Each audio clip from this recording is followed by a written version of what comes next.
नमस्कार साथियों, एनालाइजर में आप सभी का स्वागत है। आज हम सीजी टेट जो 2016 में हुआ था पेपर 1 उसके प्रश्नों को देखने की कोशिश करेंगे कि किस तरीके के प्रश्न पूछे जाते हैं और क्या वो प्रश्न आपसे बन रहे हैं या नहीं बन रहे हैं। 2016 से लेकर के धीरे धीरे 2024 तक सारे प्रश्नों को मैं धीरे धीरे करके डील करूंगा ताकि आप व्यापम का एक पैटर्न भी समझ सकें कि व्यापम किस तरीके से अपने प्रश्नों को चेंज करता जा रहा है, परिवर्तित करता जा रहा है। और एक बहुत खुशी की बात है कि 2024 में जो पेपर हुआ उसको हम लोगों ने मिलाया था, तो जो पेपर 1 है उसमें बाल विकास की बात करूं, अभी बाल विकास की ही बात कर रहा हूं शुरू में, क्योंकि पहला जो क्वेश्चन शुरू होगा बाल विकास से ही शुरू होगा। तो बाल विकास की बात करें तो उसमें पेपर 1 में 29 प्रश्न पूछा था डायरेक्टली कोर्स से, और जो पेपर 2 है उसके बाल विकास से 28 प्रश्न पूछा था पेपर 2, मतलब पेपर 2 वाले में।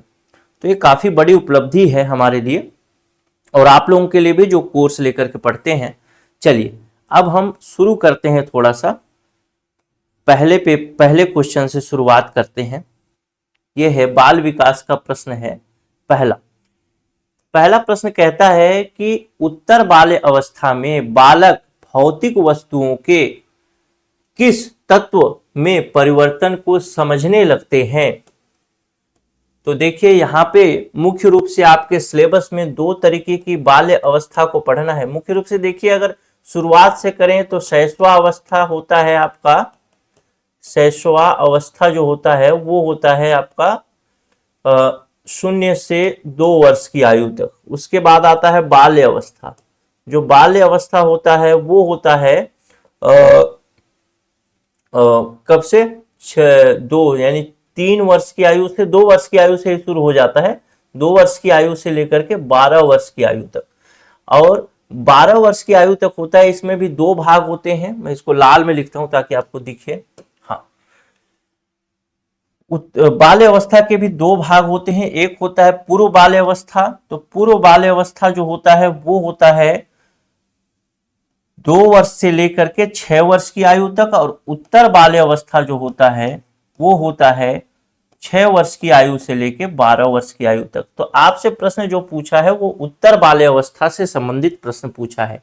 उत्तर बाल्य अवस्था में बालक भौतिक वस्तुओं के किस तत्व में परिवर्तन को समझने लगते हैं।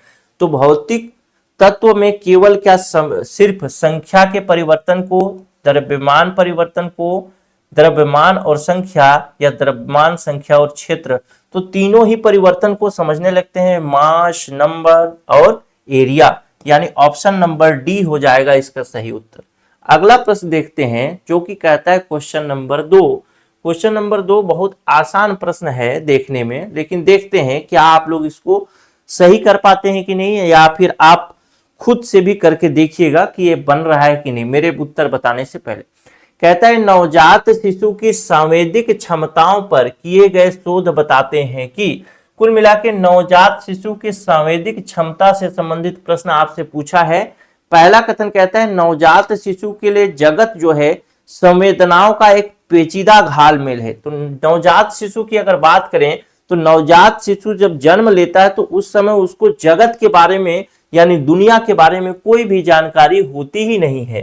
दूसरा कहा कि नवजात शिशु कई चीजें कर सकता है, जैसे आवाज सुन सकता है या फिर आवाज कर सकता है, रंग और गंध को भी पहचान सकता है। तो नवजात शिशु पहचानने लगता है ना। नवजात शिशु कहने का मतलब यह है कि यहाँ शैशवा अवस्था तक की बात की गई। तो शैशवा अवस्था में सामान्य तौर पर आप अगर कुछ उसको बॉल देंगे, 4-5 प्रकार के बॉल देंगे, तो हमेशा देखेंगे कि वो लाल जो रंग का बॉल होता है, लाल रंग का जो गेंद होता है उसकी तरफ आकर्षित होता है। कभी कभी देखते हैं ना बच्चे क्या करते हैं, आप लोग भी एक प्रैक्टिकल करके देखिएगा खुद से। बच्चे के सामने मोबाइल में कॉल करिएगा, ठीक है, मोबाइल में कॉल करेंगे तो किसी के पास भी कॉल करते रहेंगे तो नीचे एक लाल रंग का बटन रहता है ना टच वाले मोबाइल में, जिसको बच्चा कोई भी टच करेगा तो कट जाएगा फोन। तो बच्चा हमेशा आप देखिएगा उसी लाल रंग वाले को छूने की कोशिश करेगा, न कि बाकी रंगों को। जब वह 2 वर्ष से नीचे की रहता है तब। तो ये ऑप्शन नंबर बी तो सही है, लेकिन सी और डी भी देख लेते हैं। नवजात शिशु की दृष्टि एक वयस्क की दृष्टि की बातें विकसित होती है, नहीं होती है। जन्म के समय सुनने की शक्ति पूर्णतः विकसित रहती है, नहीं, वह सुनने की शक्ति सुन तो लेता है लेकिन पूर्ण रूप से विकसित नहीं होता है। तो ऑप्शन नंबर डी भी गलत हो जाएगा, सही उत्तर हो जाएगा ऑप्शन नंबर बी। अगला प्रश्न देखते हैं, निम्नलिखित में से कौन सा भावनात्मक लगाव को दर्शाता है? चलना सीखना, भाषा का विकास, भोजन करना सीखना या फिर अलग होने की घबराहट। तो भावनात्मक लगाव में क्या आता है? प्रेम आता है, घृणा आता है। तो ये सब चीजें भावनात्मक लगाव के अंतर्गत आती हैं। तो इसमें सही उत्तर हो जाएगा ऑप्शन नंबर डी, यानी बच्चा जब अलग होने की, अब जब उसको अलग किया जाता है तो उसके अंदर एक घबराहट पैदा होता है कि मैं अलग नहीं होना चाहता। इसका मतलब वो कि वह जिससे अलग किया जाना है, जैसे उसके माता से उसको अलग किया जा रहा है, इसका मतलब वो अपने माता से भावनात्मक रूप से जुड़ा हुआ था और उसी भावनात्मक जो जुड़ाव को खत्म करने की कोशिश की जा रही है, इसी वजह से उसके अंदर घबराहट पैदा हो रही है। क्वेश्चन नंबर 4 देखते हैं, कहता है निम्नलिखित में से कौन सूक्ष्म क्रियात्मक कौशल नहीं है? सूक्ष्म क्रियात्मक कौशल, 2 तरीके के क्रियात्मक कौशल हमने पढ़े हैं। और एक चीज अभी तक मैं बताऊं कि अभी तक जो 3 प्रश्न कराया हूं वो तीनों के तीनों प्रश्न आप कोर्स अगर पढ़ेंगे तो तीनों प्रश्न आसानी से कर सकते थे, कोई आपको सोचना समझना नहीं था। सूक्ष्म क्रियात्मक कौशल नहीं है।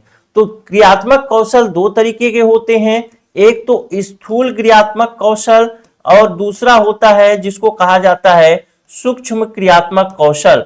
सूक्ष्म क्रियात्मक कौशल में बच्चा सामान्य तौर पर छोटी छोटी चीजों को जिसमें अधिक हाथ के कलात्मक होने का उपयोग किया जाता है उन सब चीजों को कर पाता है। तो वस्तु को पकड़ना, कूदना, बटन लगाना या भोजन करना, निम्नलिखित में से कौन सूक्ष्म क्रियात्मक कौशल का उदाहरण नहीं होगा? Question number 4। तो क्वेश्चन नंबर 4 अगर बात करूं कि सूक्ष्म क्रियात्मक कौशल का उदाहरण कौन सा नहीं है, तो वो होगा कूदना। कई लोगों को लग सकता है कि ऑप्शन नंबर डी भी हो सकता है, भोजन करना। जब भोजन करने की बात आती है, सबसे पहले ध्यान रखिएगा, अगर कूदना क्या है तो कूदना आपका स्थूल क्रियात्मक कौशल में आएगा। भोजन करने की जब बात आती है तो खुद से जब बच्चा भोजन करेगा तो अपनी उंगलियों का उपयोग करेगा, चावल पकड़ेगा, दाल को उसमें मिलाएगा, सानेगा, यानी वो क्या कर रहा है? छोटी सी चीज को करने की कोशिश कर रहा है। वह वैसा ही कर रहा है जैसे किसी वस्तु को पकड़ा जाता है। यानी ये और ये ऑप्शन अगर मैं कहूं कंसेप्ट के तौर पे तो दोनों ही सेम ऑप्शन है, ए और डी। तो इसका सही उत्तर हो जाएगा बी, जो कि स्थूल क्रियात्मक कौशल का उदाहरण है। निम्नलिखित में से कौन सीखने का अर्जन नहीं है? यानी कौन सी चीज को सीख करके अर्जित नहीं की जा सकती, वो प्रश्न पूछा है। तो वो चीज है ऑप्शन नंबर डी, परिपक्वता। Which of the following is not the acquisition of learning? Acquisition of learning में आ जाएगा परिपक्वता, ऑप्शन नंबर सी। अब अगला प्रश्न देखते हैं, कहता है कि जीन पियाजे ने संज्ञानात्मक विकास के 4 चरण बताए हैं।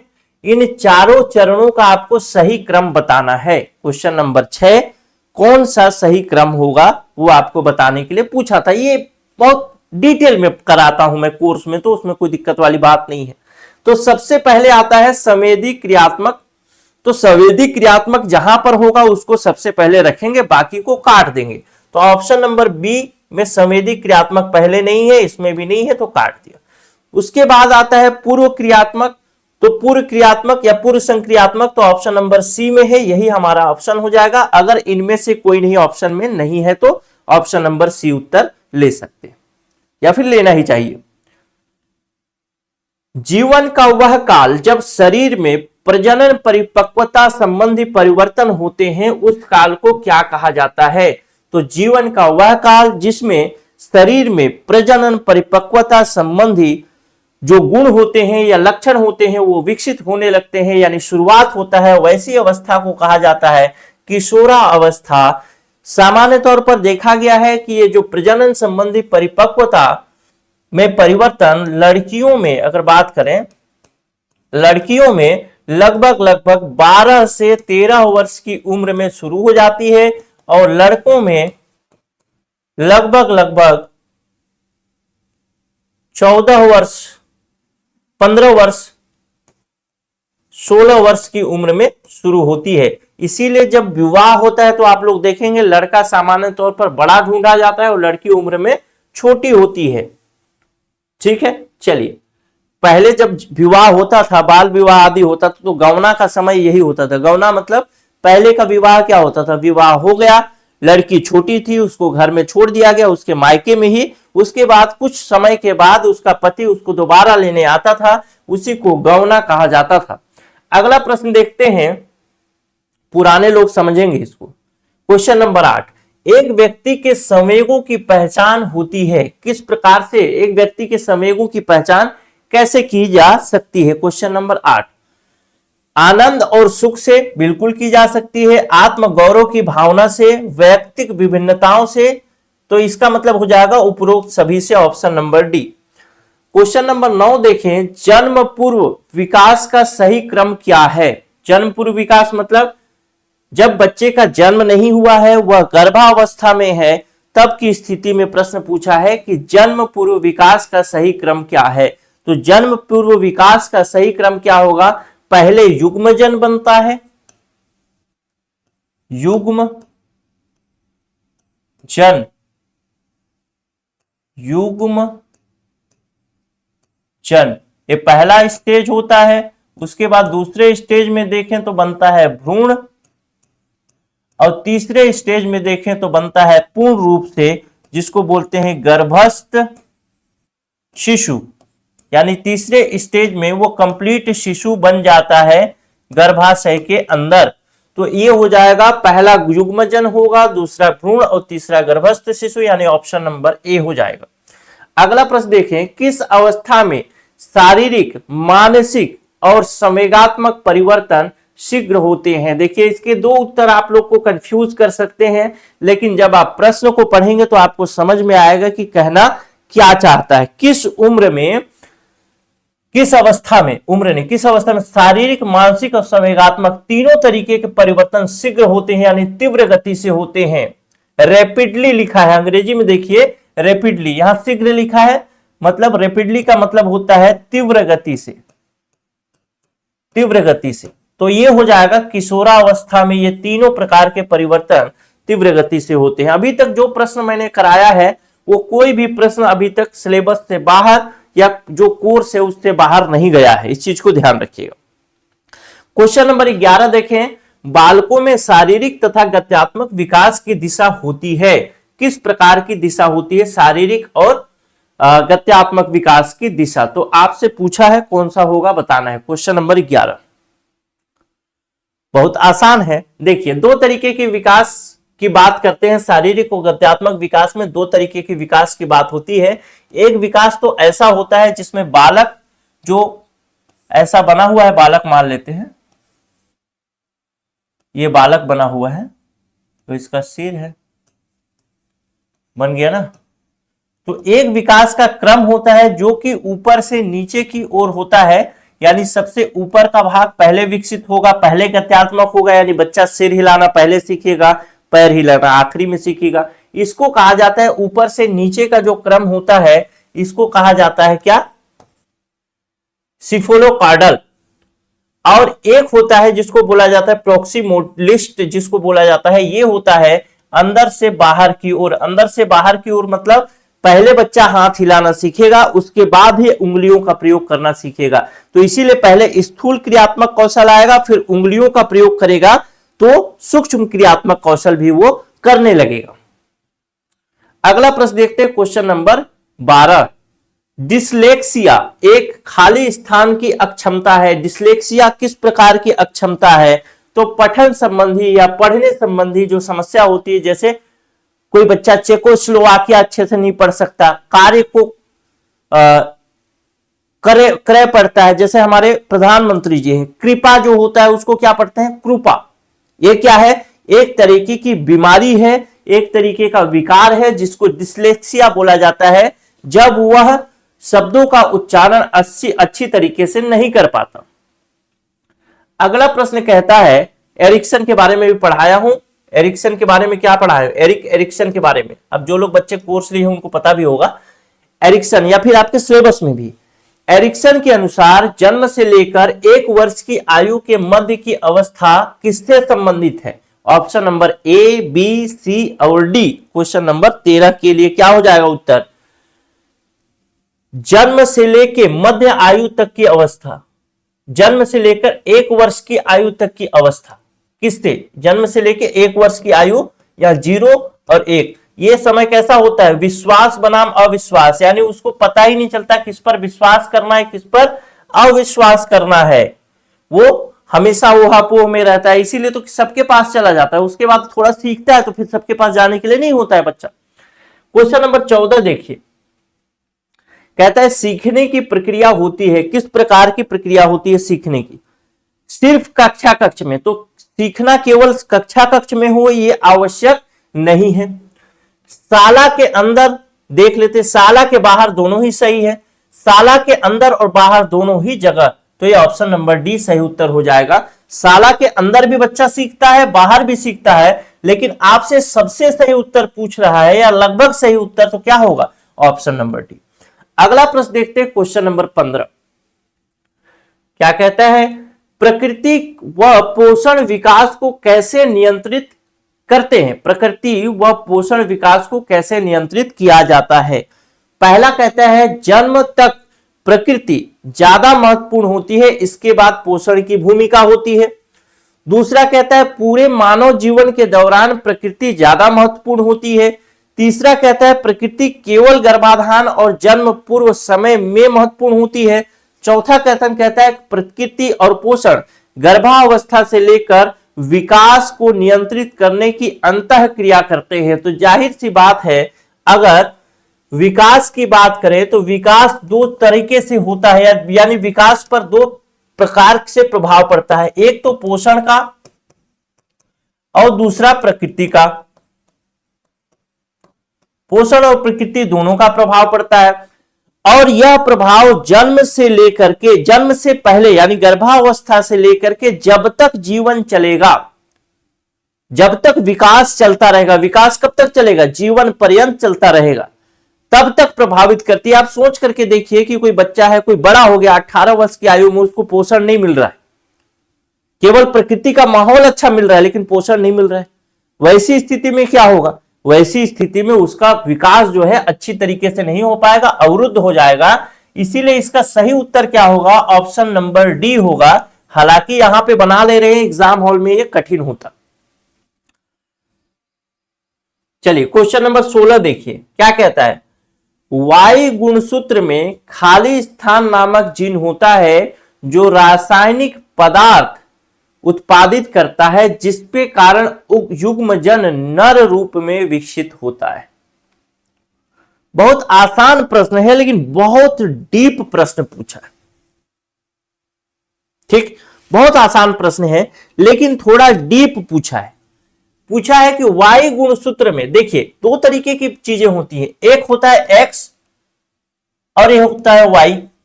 सामान्य तौर पर ऐसा माना जाता है कि जो एक्स दोनों अगर मिलते हैं, यानी माता से एक्स और पिता से एक्स, तो जन्म किसका होता है? लड़की का होता है। और वाई, एक एक्स मिले और पिता से वाई मिले तो पुत्र जन्म किसका होगा? लड़का का होगा। अब यहां से प्रश्न पूछा है कि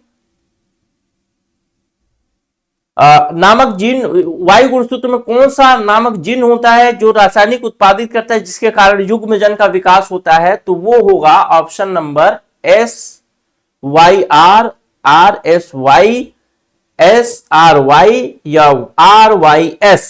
इसको मैं थोड़ा पढ़ाया तो था लेकिन उतना डीप में नहीं पढ़ाया था, तो ये क्वेश्चन आपको हो सकता है कि थोड़ा कंफ्यूजन कर दे, लेकिन इसका सही उत्तर होगा ऑप्शन नंबर सी। ठीक, तो ये कोर्स में शायद नहीं मिलेगा क्वेश्चन नंबर 15, तो अभी तक आप नोट डाउन कर लेंगे।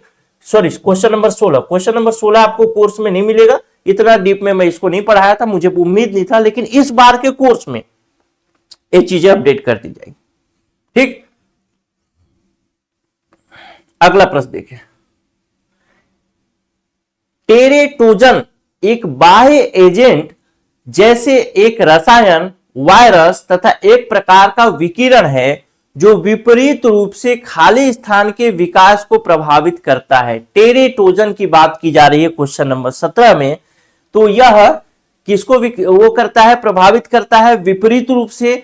तो यह करता है युग्मजन को, भ्रूण को और गर्भस्थिति को। कुल मिला के यह जो समस्या है, टेरेटोजन जो बाह्य एजेंट है, जो वायरस के रूप में या रसायन के रूप में परेशान करता है या प्रभावित करता है, वह गर्भस्थ शिशु को करता है। इस चीज को ध्यान रखिएगा कि गर्भस्थ शिशु इसका उत्तर होगा। क्वेश्चन नंबर 18 देखें।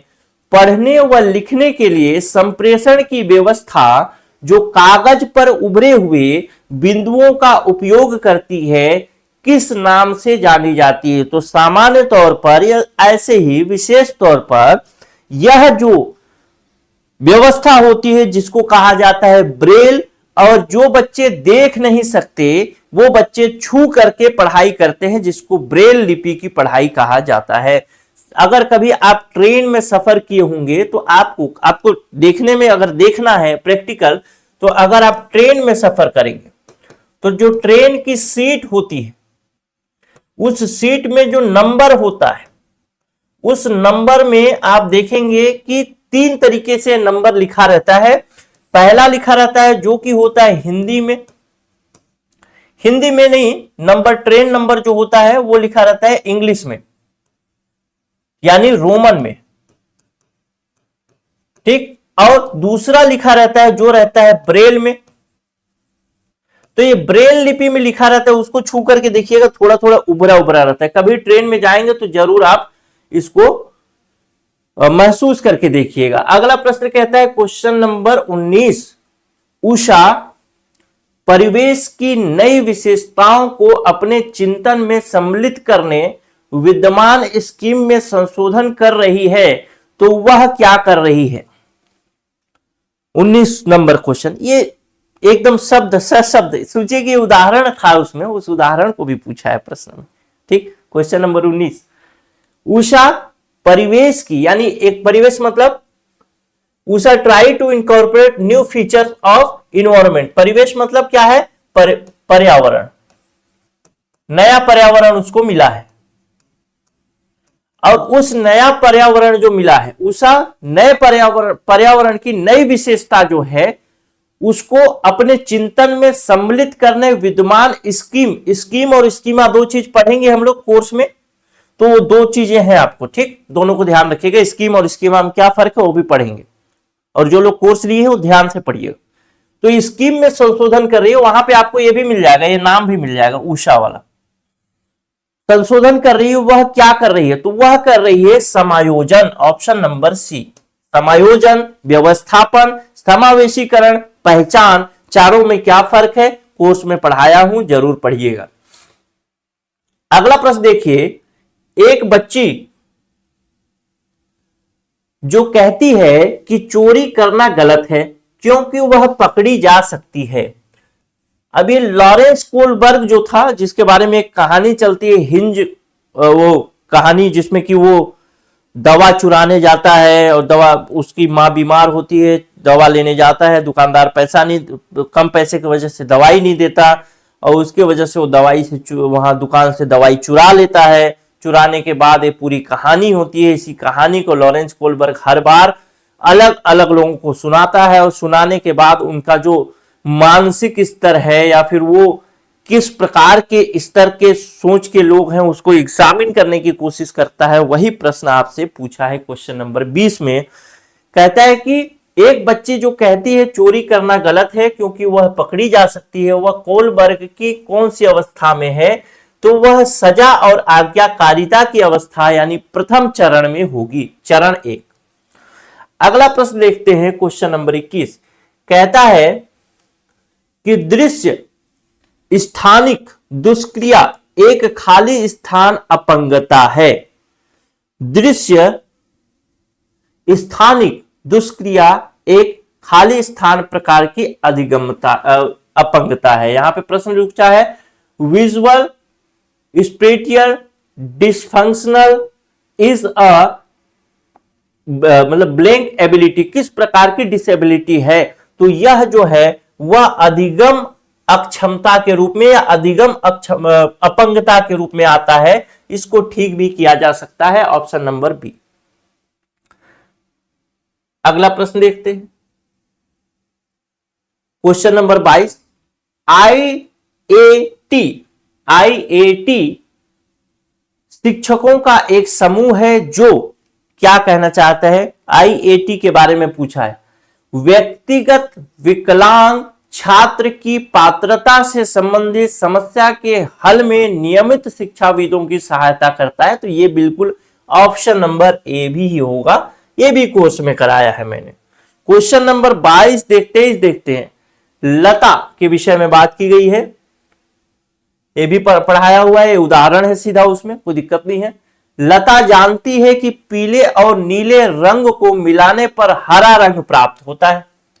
जब उससे पूछा गया नीले और पीले रंग को मिलाने से कौन सा रंग प्राप्त होगा, तो वह उत्तर नहीं दे सकी। उसकी सोच में कमी है, किस प्रकार की कमी है? कुल मिला के लता के विषय में बोला गया कि वह पीला और नीला रंग को मिलाएगी तो हरा रंग मिलेगा, यह बात उसे जानकारी में है। लेकिन जब उससे पूछा जाता है कि पीला और नीला मिलाओगी तो हरा मिलेगा, लेकिन तुम एक बात बताओ कि नीला और पीला मिलाओगी तो क्या मिलेगा?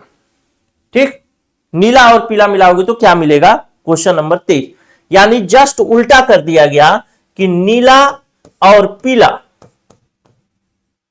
मिलाओगी तो क्या मिलेगा, तो उसको उत्तर नहीं दे पाती। तो कौन सा होगा? कुल मिला के यह क्या होगा? ऑप्शन नंबर बी होगा, उत्क्रमणीयता, यानी रिवर्सिबिलिटी, यानी वो उल्टा नहीं सोच पा रही है।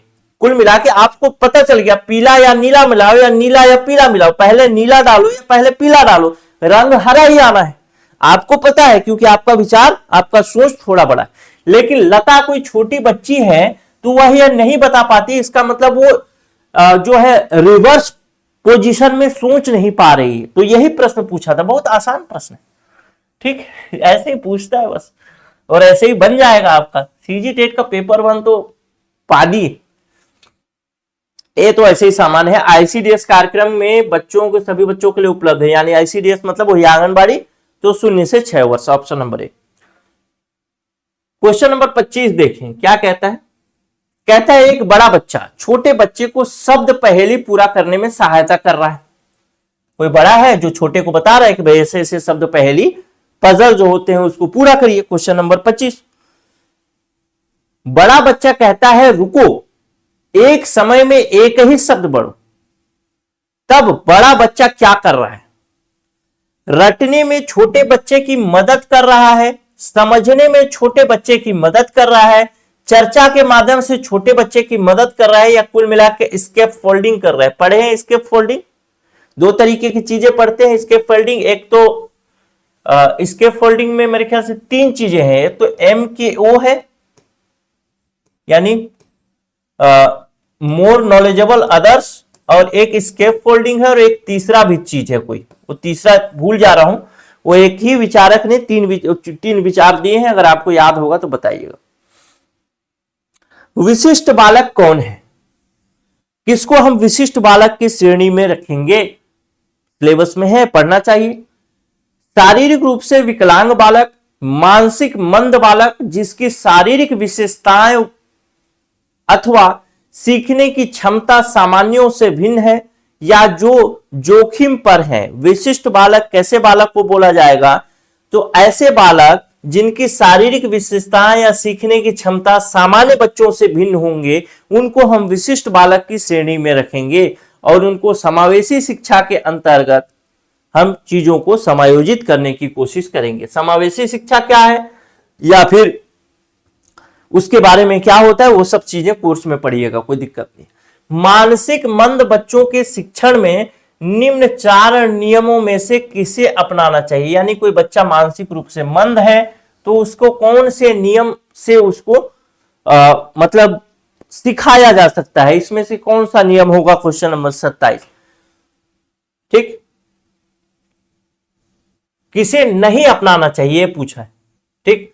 मानसिक मंद बच्चों के शिक्षण में निम्न 4 नियमों में से किसे नहीं अपनाना चाहिए।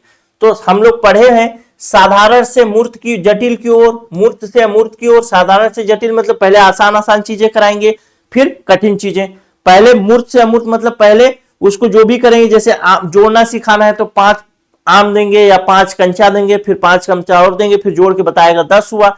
फिर उसको बोलेंगे 5 और 5 कितना होता है तो बता देगा, लेकिन 5 और 5 में कंचा गायब हो गया आखिरी में, ठीक, अमूर्त हो गया।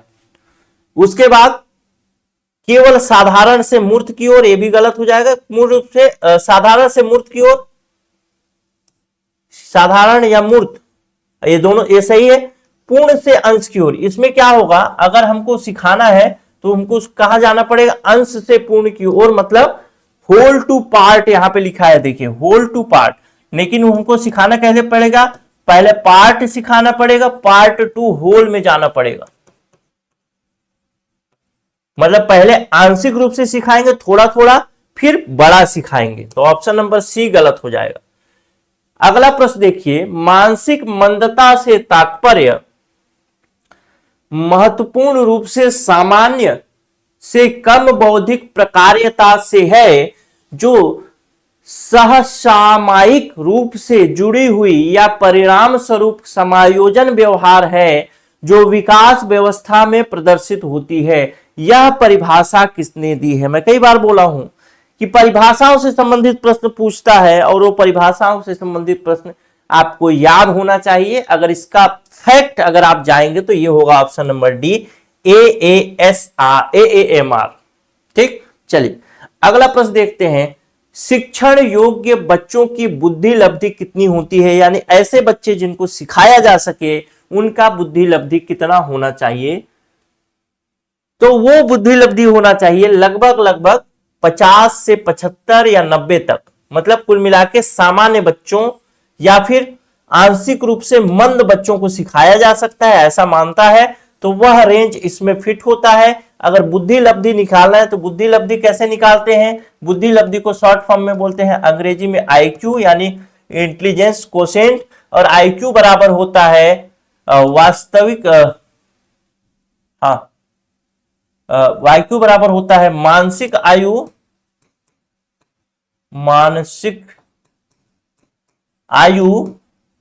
बटे वास्तविक आयु गुणे 100। मानसिक आयु का मतलब वह बच्चा किस बच्चे के उम्र के बराबर समझ पा रहा है। मतलब जैसे मान लेता हूं कोई बच्चा है जो कि 5वीं में पढ़ रहा है, लेकिन वह 7वीं की किताबें समझ ले रहा है, तो मानसिक आयु कितना हो जाएगा। 5वीं में बच्चा सामान्य तौर पर किस उम्र में पढ़ेगा, तो 11 साल की उम्र में, 6वीं में 12 और 7वीं में 13 साल की उम्र में, तो उसकी मानसिक आयु कितनी हो जाएगी, 13 साल हो जाएगी। और वास्तविक आयु कितना है उसका, 11 साल है, गुणे 100 करेंगे। अब यही जो आएगा वो इसी प्रकार से अंकों में आएगा, और इसको अलग अलग तरीके से IQ के आधार पर अलग अलग मनोवैज्ञानिकों ने बहुत सारी बातें बोली हैं कि कौन बच्चा प्रखर बुद्धि का माना जाएगा, कितना IQ रहेगा तो मंद बुद्धि का माना जाएगा, वो सब चीजें भी आपको पढ़नी है। अगला प्रश्न देखते हैं, क्वेश्चन नंबर 30। क्वेश्चन नंबर 30 कहता है कि प्राथमिक संवेग कौन से होते हैं। 2 तरीके के संवेग हम पढ़ते हैं, एक प्राथमिक संवेग, द्वितीयक संवेग, और इससे हर बार प्रश्न पूछा ही जाता है। आगे मैं आने वाले वीडियो में जो 2017-18 जो भी CG टेट हुआ है उसमें जब कवर कराऊंगा तो आपको समझ में आएगा, ये संवेग वाला पार्ट तो हर बार पूछता है। तो प्राथमिक संवेग की बात करता है तो प्राथमिक संवेग में क्या क्या आ जाएगा। जब बच्चा छोटा रहता है तो उसके अंतर्गत उसको प्राथमिक संवेग उसके पास होते हैं, तो प्राथमिक संवेग में गर्व या शर्म तो नहीं होता, ठीक, तो गर्व नहीं होता, शर्म नहीं होता तो काट देंगे, केवल आश्चर्य होता है। छोटे बच्चे को आप झाऊं कर देंगे तो आश्चर्यचकित हो जाते हैं, गुस्सा होता है, भय होता है, डर भी जाता है छोटा बच्चा, कुत्ते से, सांप से, कभी गाय से, किसी से भी डर सकता है। तो ऑप्शन नंबर बी हो जाएगा। ठीक है, तो यहां तक हमने चीजों को कवर किया।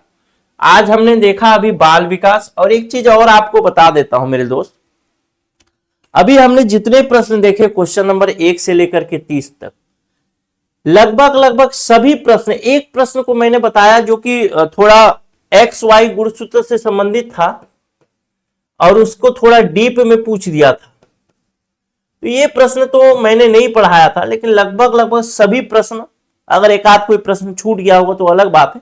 अगर काट पीट के कहूं तो इस 30 में से कम 28 प्रश्न तो आवश्यक रूप से पढ़ाया ही हुआ है। ठीक है, 30 में से 28 प्रश्न आवश्यक रूप से पढ़ाया हुआ है। तो प्रश्न का पैटर्न बहुत ज्यादा नहीं बदला। देखिए 2024 में 29 प्रश्न आए थे, 2016 वाले में मैं मान लेता हूं 28 प्रश्न, तो 30 में से 28 प्रश्न भी आना एक बहुत बड़ी उपलब्धि है, बहुत बड़ा चैलेंज होता है चीजों को पढ़ा पाने में। और एक चीज और आप लोग को बता देता हूं कि सीजी टेट 2026, सीजी टीईटी 2026 कब होने वाला है? फरवरी में होने वाला है। और इसके लिए ऑनलाइन कोर्स जो है वो उपलब्ध है, पेपर 1 के लिए भी उपलब्ध है और पेपर 2 के लिए भी उपलब्ध है। अच्छा, पेपर 2 में एक चीज और ध्यान रखिएगा कि पेपर 2 में जो है 2 टाइप के चीजें हैं, एक तो साइंस ग्रुप वाले हैं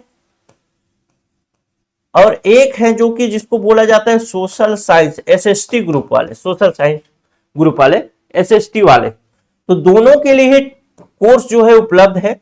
और इसमें हमने एक ऑफर, अभी नया कोर्स लॉन्च हुआ, तो ऑफर है कि शुरू के जो 40 स्टूडेंट हैं उन 40 स्टूडेंट के लिए ये कोर्स जो है मात्र और मात्र, अगर पेपर 1 लेना चाहे तो 999 रुपए का, पेपर 2 लेना चाहे तो भी 999 रुपए का मिलेगा।